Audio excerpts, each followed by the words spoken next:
ಎಲ್ಲರಿಗೂ ನಮಸ್ಕಾರ.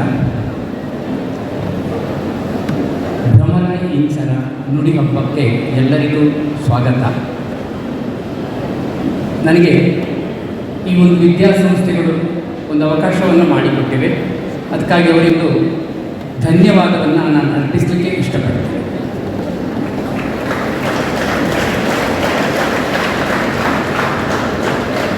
ಪ್ರಕೃತಿ ಸಂಸ್ಕೃತಿ ಅಂತ ಒಂದು ಟಾಪಿಕ್ ಕೊಟ್ಟಿದ್ದಾರೆ ನನಗೆ ಮಾತಾಡಲಿಕ್ಕೆ. ನನಗೆ ಭಾಷಣ ಮಾಡೋದಕ್ಕೆ ಬರೋದಿಲ್ಲ. ಕೆಲವು ಘಟನೆಗಳ ಮೂಲಕ ವಿಚಾರವನ್ನು, ಸತ್ಯವನ್ನು ನಿಮ್ಮೆಲ್ಲರ ಮುಂದೆ ಇಡಲಿಕ್ಕೆ ಇಷ್ಟಪಡ್ತೇನೆ.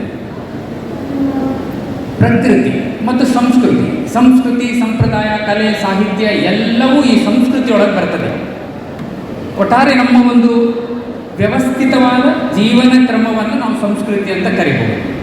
ಈ ವ್ಯವಸ್ಥಿತವಾದ ಜೀವನ ಕ್ರಮದ ಒಳಗೆ ನಮ್ಮ ಆರಾಧನಾ ಪದ್ಧತಿ ಕೂಡ ಬರ್ತದೆ. ಅದರಲ್ಲಿ ಒಂದು ವಿಶೇಷ ಪದ್ಧತಿ ನಾಗಾರಾಧನೆ. ನಾಗಾರಾಧನೆ ಅನ್ನೋ ಒಂದು ಆಚರಣೆ, ಅರ್ಥಪೂರ್ಣ ಆಚರಣೆ. ನಾಗಾರಾಧನೆ ಮೂಢನಂಬಿಕೆ ಖಂಡಿತವಾಗ್ಲೂ ಅಲ್ಲ. ಮೂಲದಲ್ಲಿ ನೀವು ನೋಡಲಿಕ್ಕೆ ಹೋದರೆ, ಹಿಮಾಲಯದ ಕಡೆಗೆ ನಾನು ಸಂಚಾರ ಮಾಡಿದಂಥ ಸಂದರ್ಭದಲ್ಲಿ ನನಗೆ ತಿಳಿದಂಥ ಒಂದು ಸಂಗತಿ, ನಾಗಾರಾಧನೆ ಅಂದರೆ ಕುಂಡಲಿನಿ ಶಕ್ತಿಯ ಆರಾಧನೆಯ ಪ್ರತೀಕ ಅಂತ ಹೇಳಲಾಗ್ತದೆ. ಆದರೆ ನಮ್ಮ ಪ್ರಸ್ತುತ ಸಮಾಜದಲ್ಲಿ ನಾಗಾರಾಧನೆ ಅನ್ನೋದು ಯಾವ ಮಟ್ಟಕ್ಕೆ ಇಳಿದಿದೆ, ಅದು ಪ್ರಕೃತಿಯನ್ನು ಯಾವ ರೀತಿ ನಾಶ ಮಾಡಲಿಕ್ಕೆ ಹೊರಟಿದೆ ಅನ್ನೋದನ್ನು ನಾನು ಒಂದು ಘಟನೆಯ ಮೂಲಕ ನಿಮ್ಮ ಎದುರು ವಿವರಿಸಲಿಕ್ಕೆ ಇಷ್ಟಪಡ್ತೀನಿ. ಒಂದು ಕರೆ ಬರುತ್ತೆ ನನಗೆ, ಒಂದು 4-5 ವರ್ಷದ ಹಿಂದಿನ ಘಟನೆ. ರಾತ್ರಿ ವೇಳೆ ಒಂದು ಕರೆ ಬರುತ್ತೆ, ಸರ್ ನಮ್ಮನೆಯ ಅಂಗಳದಲ್ಲಿ ಒಂದು ನಾಗರ ಹಾವು 2 ದಿನದಿಂದ ಹೆಡೆ ಎತ್ತಿ ಪದೇ ಪದೇ ನಾವು ಸಮೀಪ ಹೋದಾಗ ಹೆಡೆ ಎತ್ತಿ ನಿಲ್ಲುತ್ತೆ, ಜೋರಾಗಿ ನೆಲಕ್ಕೆ ಹೊಡೆದು ಗುಸುಗುಟ್ಟುತ್ತೆ, ಬೇರೆ ಏನೂ ಮಾಡೋದಿಲ್ಲ. ಅದೇ ಜಾಗದಲ್ಲಿ 2 ದಿನದಿಂದ ಇದೆ. ಸ್ವಲ್ಪ ಚಲಿಸುತ್ತೆ, ಮತ್ತೆ ಹೆಡೆ ಎತ್ತುತ್ತೆ, ಯಾರ ಸಮೀಪ ಹೋದರೆ ಗುಸುಗುಟ್ಟುತ್ತೆ, ಮತ್ತೆ ಮಲಗುತ್ತೆ. ನಮ್ಗೆ ತೀರ ಭಯ ಆಗಿದೆ ಸರ್, ಬನ್ನಿ ಅಂತ ನನ್ನನ್ನು ಕರೆದರು. ನಾನು ಹೋದೆ. ಪಶ್ಚಿಮಘಟ್ಟದ ತಪ್ಪಲಿನ ಒಂದು ಹಳ್ಳಿ ಅದು. ಆ ಹಳ್ಳಿಗೆ ಹೋದೆ. ಸುಮಾರು ಒಂದು 30-35 ಕಿಲೋಮೀಟರ್ ದೂರದ ಹಳ್ಳಿಗೆ ಹೋಗಿ ನೋಡುವಾಗ ಆ ವಠಾರದ ಒಂದು 4-5 ಮನೆಯ ಒಂದು 10-15 ಜನ ಸೇರಿದ್ದಾರೆ. ಒಂದು ಲೈಟಿನ ವ್ಯವಸ್ಥೆ ಮಾಡಿದ್ದಾರೆ. ಹಾವು ಒಂದು ಕಡೆ ಹೆಡೆ ಎತ್ತಿ ಕೂತ್ಕೊಂಡಿದೆ, ಸ್ವಲ್ಪ ಇದು ಮಾಡ್ತಾ ಇದೆ, ಕಂಪಿಸ್ತಾ ಇದೆ. ದೊಡ್ಡ ಗಂಡು ನಾಗರ ಹಾವು ಅದು. ನಾನು ನೋಡಿದ ನಂತರ ನನಗೆ ಕರೆ ಮಾಡಿದ ಮಹಿಳೆ ನನಗೆ ಒಂದು ವಿಚಾರವನ್ನು ತೆರೆದಿಟ್ಟರು. ಸರ್ ನೋಡಿ ಸರ್, ಈಗ ಒಂದು ಹಾವು ಬಂದಿದೆ, ನಮಗೆ ತುಂಬ ಉಪದ್ರ ಕೊಡ್ತಾ ಇದೆ, ಅದನ್ನು ಓಡಿಸ್ಲಿಕ್ಕೂ ನಮಗೆ ಪ್ರಯತ್ನ ಮಾಡಿದರೂ ಹೋಗ್ತಾ ಇಲ್ಲ. 3 ವರ್ಷದ ಹಿಂದೆ ಒಂದು ಇದೇ ರೀತಿ ಘಟನೆ ನಡೆದಿತ್ತು ಅಂತ ಒಂದು ಕಥೆಯನ್ನು ಹೇಳಿದರು. ಆ ಕಥೆಯನ್ನು ನಿಮಗೆ ಹೇಳ್ತೇನೆ. 3 ವರ್ಷದ ಹಿಂದೆ ಇದೇ ಮನೆಗೆ ಒಂದು ನಾಗರ ಹಾವು ಇವರ ಅಂಗಳದಲ್ಲಿ ತಿರುಗಲಿಕ್ಕೆ ಶುರು ಮಾಡಿತು. ಇವರೇನು ತೆಗೆಸಿದ್ರು, ಅಕ್ಕಪಕ್ಕ ಹಾಡಿ ಇದೆ, ಗದ್ದೆ ಇದೆ, ತೋಟ ಇದೆ, ಅದು ಏನೋ ಸಂಚಾರ ಮಾಡ್ತಾ ಇರ್ಬೋದು, ಹೊರಟೋಗುತ್ತೆ ಅಂತ 2-3 ದಿನ ಕಾದರು. ಆದರೆ ಹಾವು ಹೋಗುವ ಮನಸ್ಥಿತಿಯಲ್ಲಿ ಇರಲಿಲ್ಲ. 3ನೇ ದಿನ ಇವರ ಮನೆಯ ಒಳಗೆ ಪ್ರವೇಶ ಮಾಡಲಿಕ್ಕೆ ಪ್ರಯತ್ನ ಮಾಡಿದ್ರು. ಆವಾಗ ಇವರಿಗೆ ಭಯ ಆಯಿತು. ಜೊತೆಗೆ ವಠಾರದವರೆಲ್ಲ ಹೇಳಿದರು, ಏನೋ ಸಮಸ್ಯೆ ಇರಬೇಕು ನಿಮಗೆ, ಹಾಗಾಗಿ 2 ದಿನದಿಂದ ತಿರುಗ್ತಾ ಇದೆ, ಮತ್ತು ಮನೆಯೊಳಗೆ ಕೂಡ ಬರಲಿಕ್ಕೆ ಪ್ರಯತ್ನ ಮಾಡ್ತಾ ಇದೆ, ನೀವೇನಾದರೂ ವ್ಯವಸ್ಥೆ ಮಾಡಿ ಅಂತ ಹೇಳಿದರು. ಆ ಕಾಲದಲ್ಲಿ ಅಂದರೆ ಸುಮಾರು ಒಂದು 50-100 ವರ್ಷದ ಹಿಂದಿನ ಒಂದು ನಂಬಿಕೆಯ ಮೂಲಕ ಬಂದಿರುವಂಥ ಮನಸ್ಥಿತಿಗಳು ಪಕ್ಕನೆ ನಮ್ಮಲ್ಲಿ ನಾಗರ ಹಾವಿನ ಹಿಂದೆ ಅನೇಕ ನಂಬಿಕೆಗಳನ್ನು, ತಪ್ಪು ನಂಬಿಕೆಗಳನ್ನು ಶೇಖರಣೆ ಮಾಡಿಕೊಂಡು ಬೆಳೀತಿದ್ದೀವಿ. ಹಾಗಾಗಿ ಈ ಮಹಿಳೆ ಏನು ಮಾಡಿತು, ತಕ್ಷಣ ಅಲ್ಲಿಯ ಸಮೀಪದ ಒಬ್ಬರ ಜ್ಯೋತಿಷ್ಯರಲ್ಲಿ ಹೋದವರು ಅಲ್ಲಿ ಪ್ರಶ್ನೆ ಇಟ್ಟರು, ಈ ಥರ ಒಂದು 2 ದಿನದಿಂದ ನಾಗರವು ಸಂಚಾರ ಮಾಡ್ತಾ ಇದೆ, ಏನು ಮಾಡಲಿ ಅಂತ. ಅವರು ಕಬಡೆಯನ್ನು ಚೆಲ್ಲಿದ್ರು, ಅವರದೇ ಲೆಕ್ಕಾಚಾರದಲ್ಲಿ ಹೇಳಿಬಿಟ್ರು, ನೋಡಿ ನಿಮ್ಮ ವಠಾರದ ನಾಗಭನ ಜೀರ್ಣೋದ್ಧಾರ ಆಗಿಲ್ಲ, ಅದನ್ನು ತೋರಿಸಲಿಕ್ಕೆ ಸೂಚನೆಯಾಗಿ ನಾಗದೂತ ಬಂದಿದ್ದಾನೆ ಅಂತ ಹೇಳಿದರು. ಇವರಿಗೆ ಗಾಬರಿ ಆಯಿತು. ಲಕ್ಷಾಂತರ ರೂಪಾಯಿ ಖರ್ಚಿದೆ, ಎಲ್ಲಿಂದ ತರೋದು ಅಂತ ಎಲ್ಲ ಸ್ವಲ್ಪ ಟೆನ್ಷನ್ ಮಾಡಿಕೊಂಡ್ರು. ಮತ್ತು ಇವರು ಹೇಳಿದರು, ಆದಷ್ಟು ಬೇಗ ನೀವು ಜೀರ್ಣೋದ್ಧಾರ ಮಾಡಿಬಿಡಿ ಅಂತ ಹೇಳಿ ಹಾವಿನ ಮೇಲೆ ಅಕ್ಷತೆ ಕಾಳು ಮತ್ತು ಗಂಧ ಪ್ರಸಾದವನ್ನು ಚೆಲ್ಲಿ ಪ್ರಾರ್ಥನೆ ಮಾಡಿಕೊಳ್ಳಿ, ಆ ಹಾವು ಅಲ್ಲಿಗೆ ಹೊರಟೋಗುತ್ತೆ ಅಂತ ಹೇಳಿದರು. ಇವರು ಬಂದರು, ಹಾಗೆ ಪ್ರಾರ್ಥನೆ ಮಾಡಿದರು, ಅಕ್ಷತೆ ಕಾಳು ಮತ್ತು ಗಂಧ ಪ್ರಸಾದವನ್ನು ಹಾವಿನ ಮೇಲೆ ಹಾಕಿದರು. ಹಾಕಿದ ತಕ್ಷಣ ಹಾವು ಹೊರಟೋಯಿತು. ಇವರಿಗೆ ನೆಮ್ಮದಿ ಆಯಿತು.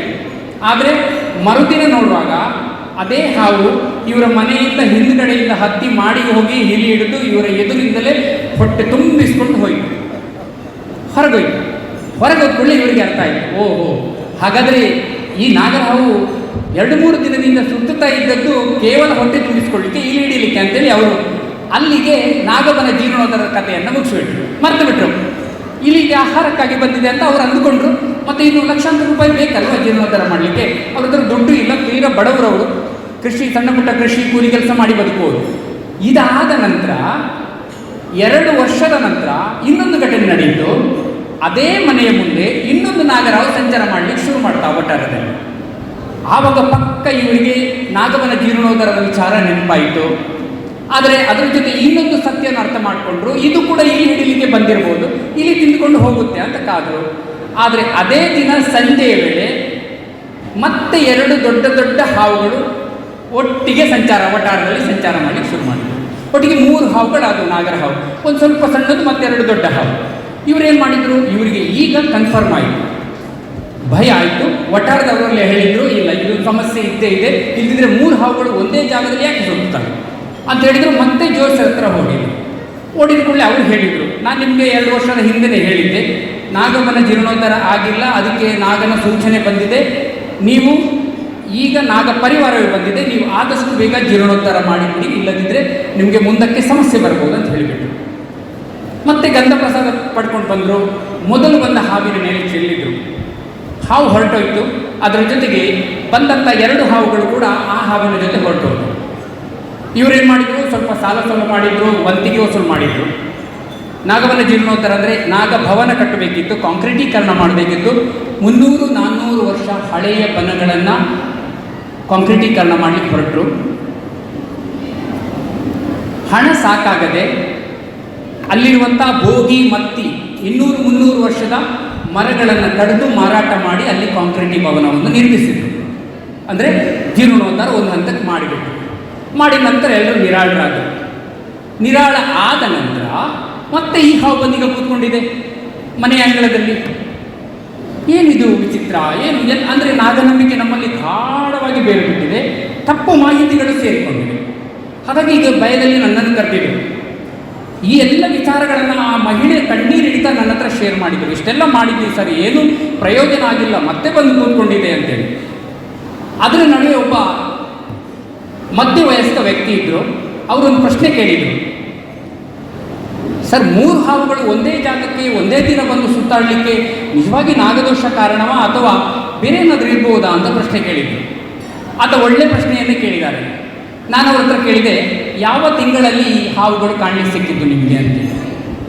ಅವರು ಅವರವರು ಚರ್ಚೆ ಮಾಡಿಕೊಂಡು ಡಿಸೆಂಬರ್ ಜನವರಿ ನಡುವೆ ಅಂತ ಹೇಳಿದರು. ವಿಷಯ ನನಗೆ ಸ್ಪಷ್ಟ ಆಗಿದೆ. ಮೊದಲೇ ಅವರಿಗೆ ನಾನು ವಿವರಿಸಿದೆ, ಡಿಸೆಂಬರ್ನಿಂದ ಫೆಬ್ರವರಿಯವರೆಗೆ ನಾಗರ ಹಾವುಗಳ ಮಿಲನ ಕಾಲ ಶುರುವಾಗ್ತದೆ. ಗಂಡು ಹೆಣ್ಣು ಮಿಲನ ಆಗುವಂಥದ್ದು ಡಿಸೆಂಬರ್ನಿಂದ ಫೆಬ್ರವರಿಯವರೆಗೆ.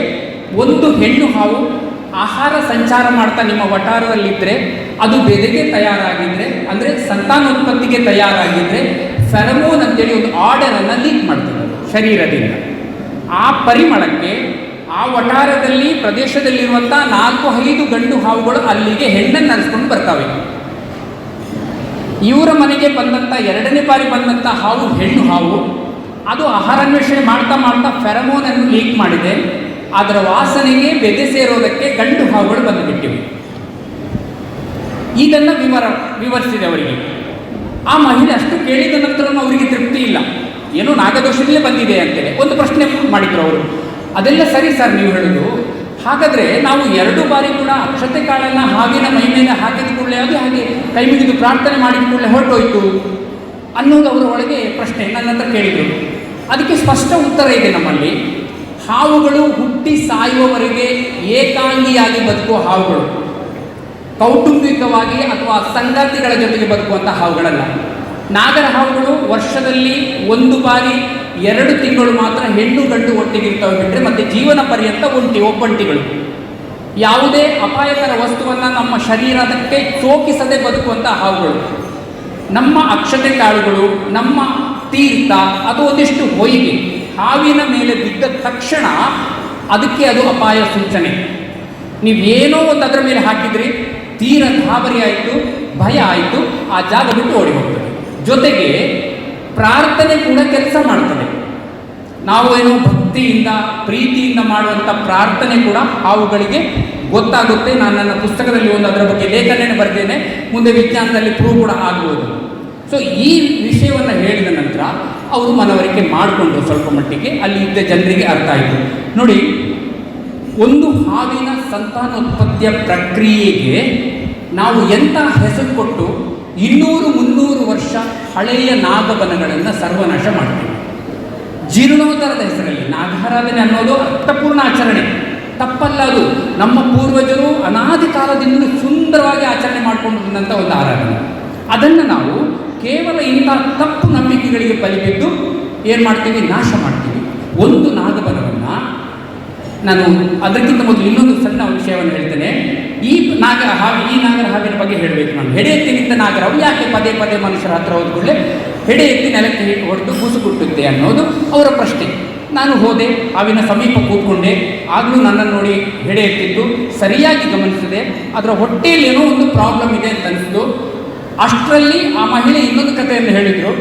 ಈ ಹಾವು ಮನೆಗೆ ಬಂದಿದ್ದರಿಂದ 2 ದಿನದಿಂದ ನಮಗೆ ಹೆದರಿಕಾಗಿ ಮತ್ತೆ ನಾವು ಪ್ರಶ್ನೆ ಇಟ್ಟಿದ್ದೀವಿ ಸರ್ ಹೋಗಿ. ಅಲ್ಲಿ ಮತ್ತೊಂದು ವಿಚಾರ ಬಂದಿದೆ, ನಾಗಬನ ಜೀರ್ಣೋದ್ಧಾರ ಸಂಪನ್ನ ಆಗಿಲ್ಲ, ಅದಕ್ಕೆ ನಾಗದೂತ ತೋರಿಸ್ಲಿಕ್ಕೆ ಬಂದಿದ್ದಾನೆ ಅಂತ ಹೇಳಿಬಿಟ್ಟಿದ್ದಾರೆ. ಇದು ಒಬ್ಬರು ಹೇಳುವಂಥದ್ದಲ್ಲ, ಸಾಕಷ್ಟು ಜನರು ಈ ರೀತಿಯ ಮಾಹಿತಿಗಳನ್ನು ಕೊಡ್ತಾರೆ. ನಾನೇನು ಮಾಡಿದೆ, ನಾಗರ ಹಾವನ್ನು ಹಿಡಿದು ನನಗೆ ಮನೆಗೆ ಕೊಂಡೋದೆ. ಯಾವುದಕ್ಕೂ ನೀವು ನಾಳೆವರೆಗೆ ಕಾಯಬೇಕು ಅಂತ ಹೇಳಿದೆ. ಮನೆಗೆ ಹಾವನ್ನು ತೆಗೆದುಕೊಂಡು ಹೋದೆ. ಚೆನ್ನಾಗಿ ಫೋರ್ಸ್ಫುಲಿ ನೀರು ಕುಡಿಸಿ ಪಂಜರದಲ್ಲಿ ಇಟ್ಬಿಟ್ಟೆ. ಬೆಳಿಗ್ಗೆ ಎದ್ದು ನೋಡುವಾಗ ಪಂಜರದ ಒಂದು ಮೂಲೆಯಲ್ಲಿ ನಾಗರವು ಮಲಗಿದೆ, ಇನ್ನೊಂದು ಮೂಲೆಯಲ್ಲಿ ಮಲಮೂತ್ರ ಸ್ರವಿಸಿಬಿಟ್ಟಿದೆ. ಮಲದ ಜೊತೆ ಕಾಗೆಯ ಪುಕ್ಕಗಳು, ರೆಕ್ಕೆಯ ಗರಿಗಳು ಇದ್ದವು, 4-5 ಗರಿಗಳು ಇದ್ದವು. ಅಂದರೆ ಆ ನಾಗರ ಹಾವು ಕಾಗೆಯನ್ನು ನುಂಗಿ ಕಾಗೆಯ ರಕ್ತ ಮಾಂಸ ಜೀರ್ಣ ಆಗಿದೆ. ಆದರೆ ಯಾವುದೋ ಕಾರಣದಿಂದ ಗರಿಗಳು ಜೀರ್ಣ ಆಗಿಲ್ಲ. ಇದು ಹಾವು ಸಂಚಾರ ಮಾಡುವಾಗ ಒಳಗಿಂದ ಈಟಿಯ ಥರ ಚುಚ್ಚುವುದು ಒಳಗಿಂದ. ಈ ಹಾವಿಗೆ ತನ್ನ ಹೊಟ್ಟೆಯಲ್ಲಿ ಯಾವುದೋ ಸೂಜಿ ಥರ ಚುಚ್ಚುತ್ತಾ ಇದೆ ಅಂತ ಗೊತ್ತಾಗ್ತಾ ಇಲ್ಲ. ಜನ ಸಮೀಪ ಹೋದ್ಕೊಳ್ಳಿ ಯಾರೋ ತನಗೆ ಚುಚ್ಚುತ್ತಾ ಇದ್ದಾರೆ ಅಂತ ಹೇಳಿ ಎತ್ತಿನಲ್ಲಿ ಕುಸ್ಕೊಳ್ತದೆ. ಹೆಚ್ಚು ದೂರ ಚಲಿಸಿದ್ರೆ ನೋವಾಗೋದು. ನಾನು ಇದನ್ನು ಗಮನಿಸಿದೆ. ತಕ್ಷಣ ಅವ್ರಿಗೆ ಕರೆ ಮಾಡಿ ಹೇಳಿದೆ, ನಾಗಬನ ಜೀರ್ಣೋದ್ಧಾರ ಸಂಪನ್ನ ಆಗಿಲ್ಲ ಅಂತ ನಾಗರಹಾವು ಬಂದದ್ದಲ್ಲ, ಇಂತಿಂಥ ಸಮಸ್ಯೆಯಿಂದಾಗಿ ನಾಗರಹಾವು ಆ ರೀತಿ ವರ್ತನೆ ಮಾಡ್ತಾ ಇತ್ತು ಅಂತ ಹೇಳಿದ ನಂತರ ಅವರು ಶಾಂತ. ನೋಡಿ, ಘಟನೆಗಳನ್ನು ನೋಡಿ, ನಾವು ನಿಜ ಘಟನೆಗಳನ್ನು ಹಾವುಗಳ ಬಗ್ಗೆ ಅಥವಾ ನಮ್ಮ ಸುತ್ತಮುತ್ತ ವಾಸ ಮಾಡುವಂಥದ್ದು ತುಂಬ ಅಧ್ಯಯನ ಬೇಡ. ನಮ್ಮ ಸುತ್ತಮುತ್ತ ನಮ್ಮ ಪೂರ್ವಜರ ಕಾಲದಿಂದಲೂ ವಾಸ ಮಾಡ್ತಾ ನಮ್ಮ ಜೊತೆನೇ ಹುಟ್ಟಿ ಬದುಕಿ ಸಾಯುವಂಥ ಕೆಲವೇ ಹಾವುಗಳ ಬಗ್ಗೆ ನಮ್ಗೆ ಏನೇನು ಗೊತ್ತಿರುವಂಥ ಎಲ್ಲ ಸಂಗತಿಗಳು ಆ ಹಾವುಗಳ ಹಿಂದೆ ತಪ್ಪು ಮಾಹಿತಿಯನ್ನು ಹೇಳುವಂಥದ್ದು. ಉದಾಹರಣೆಗೆ, ಹೆಬ್ಬಾವು ಮನುಷ್ಯನನ್ನು ನುಂಗುತ್ತೆ, ಕೇರೆ ಹಾವು ಬಾಲದಲ್ಲಿ ಹೊಡೆಯುತ್ತೆ, ನಾಗರ ಹಾವು 12 ವರ್ಷ ಹಗೆಸಾಗಿಸುತ್ತೆ. ಇಂಥದ್ದೆಲ್ಲ ತಪ್ಪು ಮಾಹಿತಿಗಳೇ ನಮ್ಮಲ್ಲಿವೆ. ಆ ಕಾರಣಕ್ಕಾಗಿ ಎಂತೆಂಥ ಪರಿಸರವನ್ನು ನಾವು ಹಾಳು ಮಾಡ್ತಾ ಇದ್ದೀವಿ. ಒಂದು ನಾಗಬನಗಳನ್ನು ನೀವು ನೋಡಿದರೆ 5 ಸೆಂಟ್ಸಿನಿಂದ 1 ಎಕರೆಯವರೆಗಿನ ನಾಗಬನಗಳು, ದೇವರ ಕಾಡುಗಳನ್ನು ನೀವು ನೋಡ್ಲಿಕ್ಕೆ ಹೋದರೆ ದಯವಿಟ್ಟು ಗಮನಿಸಿ. ನಾವು ಈ ಮುಂದಿನ ಪೀಳಿಗೆ ನೀವು ಗಮನಿಸಬೇಕಿದು. ನಮ್ಮ ಕಾಲ ಮುಗಿತಾ ಬಂತು, ನಾವೇನು ಸ್ವಲ್ಪ ಮಾಹಿತಿಗಳನ್ನು ಕೊಡ್ಬೋದು ಬಿಟ್ಟರೆ ಇನ್ನೆಲ್ಲ ನಿಮ್ಮ ಕೈಯಲ್ಲಿದೆ ಪ್ರಕೃತಿಯನ್ನು ಉಳಿಸುವಂಥದ್ದು. ನಿಮ್ಮ ಮೂಲ ನಾಗಬನಗಳನ್ನು, ನೈಸರ್ಗಿಕ ನಾಗಬನಗಳನ್ನು ಒಮ್ಮೆ ಹೋಗಿ ಗಮನಿಸಿ. 5 ರಿಂದ 50 ಸೆಂಟ್ಸಿನ ನಾಗಬನಗಳು ಯಾವ ರೀತಿ ಇರ್ತವೆ ಯಾವತ್ತಾದ್ರೂ ನೋಡಿದ್ದೀರಾ ನೀವು? ನಾಗರ ಪಂಚಮಿ ದಿನ ಇಲ್ಲೆಲ್ಲ ಮೂಲ ನಾಗಬನಗಳು ಉಳ್ಕೊಂಡಿರ್ಬೋದು, ಕಾಂಕ್ರೀಟೀಕರಣ ಆಗದೆ. ಆ ಬನಗಳನ್ನು ನೋಡಿದ್ದೀರಾ? ಒಳಗೆ ಹೋದರೆ ಯಾವ ವಾತಾವರಣ ಇರ್ತದೆ? ಹೊರಗಿನ ಟೆಂಪರೇಚರ್ 30-35 ಇದ್ದರೆ ಒಳಗೆ 28-26 ಇರ್ತದೆ. AC ರೂಮ್ ಥರ ಇರ್ತದೆ ಆ ಪರಿಸರ. ನಾಗಬನ ನಮ್ಮದು 30 ರಿಂದ 40 ಪ್ರಭೇದದ ಮರಗಳು, 70 ರಿಂದ 80 ಜಾತಿಯ ಔಷಧೀಯ ಸಸ್ಯಗಳನ್ನು ನಾನು ಕೌಂಟ್ ಮಾಡಿದ್ದೀನಿ. ಒಂದು 30 ಸೆಂಟ್ಸ್ ನಾಗಬನದಲ್ಲಿ 2-3 ಸಮೃದ್ಧ ಹುತ್ತಗಳು, ಒಂದು ಬಾವಿ ಅಥವಾ ಕೊಳ. ಆ ಮರಗಳಲ್ಲಿ 10-15 ಪ್ರಭೇದದ ಪಕ್ಷಿಗಳು. ಈ ಹುತ್ತಗಳಲ್ಲಿ ಅದರೊಳಗೆ ಸುಮಾರು 15 ಪ್ರಭೇದದ ಹಾವುಗಳು ವಾಸ ಮಾಡ್ತವೆ ನಮ್ಮ ನಾಗಬನದೊಳಗೆ. ಅಷ್ಟಲ್ಲದೆ ನೈಸರ್ಗಿಕ ನಾಗಬನದೊಳಗೆ ಕಾಡು ಪ್ರಾಣಿಗಳ ವಾಸ ಇದೆ. ಚಿಪ್ಪು ಹಂದಿ, ಮುಳ್ಳು ಹಂದಿ, ಕಾಡು ಹಂದಿ, ಮುಂಗುಸಿ, ಅಳಿಲು, ಕೆಂಚಳಿಲು, ಉಡ, ಸಾಕಷ್ಟು ಪ್ರಾಣಿಗಳ ವಾಸಸ್ಥಾನ ಅದು. ಅಂಥ ಒಂದು ಪರಿಸರವನ್ನು ನಾವು ಯಾವುದೋ ಒಂದು ಆಚರಣೆಗೆ ಬಲಿ ಕೊಡುವುದಂದರೆ 300-400 ವರ್ಷದ ಒಂದು ಮರವನ್ನು ನಾವು ಇನ್ನು ಮುಂದಕ್ಕೆ ಬೆಳೆಸುವುದೌದಾ? ಇವಾಗ ನಾವು ವನ ಮಹೋತ್ಸವ ಅಂತ ಮಾಡ್ತೀವಿ, ಒಂದು ಮರವನ್ನು ನಡ್ತೀವಿ. ನಾನೇ ಸ್ವತಃ ಗಮನಿಸಿದ್ದೀನಿ, ಅದೇ ಹೊಂಡಕ್ಕೆ ಪ್ರತಿ ವರ್ಷ ಗಿಡ ನಡ್ತಾ ಇರ್ತೀವಿ. ನಾವು ಶಾಲೆಗೆ ಹೋಗ್ತೀವಿ, ವನ ಮಹೋತ್ಸವ ಮಾಡ್ತಾರೆ, ಒಂದು ಹೊಂಡಕ್ಕೆ ಒಂದು ಗಿಡ ನಡ್ತೀವಿ. ಬರುವ ವರ್ಷ ನೋಡಿದರೆ ಗಿಡ ಇಲ್ಲ, ಅದೇ ಹೊಂಡಕ್ಕೆ ನೋಡೋದು. ರಸ್ತೆ ಬದಿಯಲ್ಲಿ ನಟ್ಟಂಥ ಮರಗಳು ಎಲ್ಲಿ ಹೋಗ್ತವೆ? 15 ವರ್ಷದಲ್ಲಿ ಮತ್ತೆ ವ್ಯವಸ್ಥೆ ಹಾಳಾಗುತ್ತೆ, ಮರ ಕಡ್ದಾಕ್ತೀವಿ. ಹಾಗಾಗಿ ಪಶ್ಚಿಮ ಘಟ್ಟದ ಒಂದು ತುಣುಕು ನಮ್ಮ ನಾಡಿನ ಒಳಗಿದೆ, ನಾಗಬನ ಮತ್ತು ದೇವರ ಕಾಡಿನ ರೂಪದಲ್ಲಿ. ನೀವು ಎಷ್ಟು ನಾಗಬನಗಳನ್ನು ಯಥಾಸ್ಥಿತಿಯಲ್ಲಿ ಉಳಿಸ್ಕೊಳ್ತೀರೋ ಅಷ್ಟು ನಿಮ್ಮ ಪರಿಸರದ ವಾಯು ಮಾಲಿನ್ಯ, ಜಲ ಮಾಲಿನ್ಯ ತಪ್ಪುತ್ತೆ. ಅಂತರ್ಜಲ ವೃದ್ಧಿ ಮಾಡುವಲ್ಲಿ ಅತ್ಯಂತ ಪರಿಣಾಮಕಾರಿ ಕೆಲಸವನ್ನು ನಮ್ಮ ನೈಸರ್ಗಿಕ ನಾಗಬನಗಳು, ಮರಗಳು ಮಾಡ್ತವೆ. ಶುದ್ಧ ಆಮ್ಲಜನಕವನ್ನು ಕೊಡ್ತವೆ. ಹೆಬ್ರಿ ಕಡೆ ಒಂದು ಸಣ್ಣ ವಿಚಾರ ನಡೆಯಿತು. ಸಮೃದ್ಧ ನಾಗಬನಗಳಲ್ಲಿ ಇತ್ತೀಚೆಗೆ ಹೋದಾಗ ಅಲ್ಲಿ ನೀರಿನ ಸಮಸ್ಯೆ ಬಂದಿದೆ. ಆ ಪ್ರದೇಶದಲ್ಲಿ ಅಷ್ಟೂ ನಾಗಬನಗಳನ್ನು ಜೀರ್ಣೋದ್ಧಾರ ಮಾಡಲಾಗಿದೆ. ಹಾಗಾಗಿ ಅಂತರ್ಜಲ ವೃದ್ಧಿ ಇಲ್ಲ. ಬಾವಿ ನೀರು ಇಂತಾ ಇದೆ, ಆ ಜನರಿಗೆ ಗೊತ್ತಿಲ್ಲ ಬಾವಿಯ ನೀರು ಯಾಕೆ ಇಂತಾ ಇದೆ. ಮರಗಳನ್ನು ಕಳೆದಿದ್ದೀವಿ, ನಾಶ ಮಾಡಿದ್ದೀವಿ. ಇದೊಂದು ಘಟನೆ. ಪ್ರಕೃತಿಗೆ ಸಂಬಂಧಪಟ್ಟು ನಮ್ಮ ಆಚರಣೆ, ಆರಾಧನೆಗಳು ಹೇಗೆ ಹಾಳು ಮಾಡ್ತವೆ. ಆದಷ್ಟು ಪ್ರಕೃತಿಯನ್ನು ನಮ್ಮ ಆಚರಣೆಗಳು ಪ್ರಕೃತಿಯನ್ನು ಹಾಳು ಮಾಡದೆ ಉಳಿಸುವಂಥ ನಿಟ್ಟಿನಲ್ಲಿ ಕಾರ್ಯಾಚರಿಸಿದರೆ ಖಂಡಿತವಾಗಲೂ ನಾವು ಆರೋಗ್ಯಪೂರ್ಣವಾಗಿ ಬದುಕಲಿಕ್ಕೆ ಸಾಧ್ಯ ಅಂತ ಹೇಳಲಿಕ್ಕೆ ಇಷ್ಟಪಡ್ತೇನೆ. ಈ ಅವಕಾಶ ಕೊಟ್ಟದ್ದಕ್ಕೆ ಇಡೀ ವಿದ್ಯಾಸಂಸ್ಥೆಗೆ ನಾನು ಆಭಾರಿಯಾಗಿದ್ದೇನೆ. ನಿಮಗೆಲ್ಲರಿಗೂ ನನ್ನ ವಂದನೆಯನ್ನು ಅರ್ಪಿಸ್ತಾ ನನ್ನ ಮಾತುಗಳನ್ನು ಮುಗಿಸ್ತಿದ್ದೇನೆ.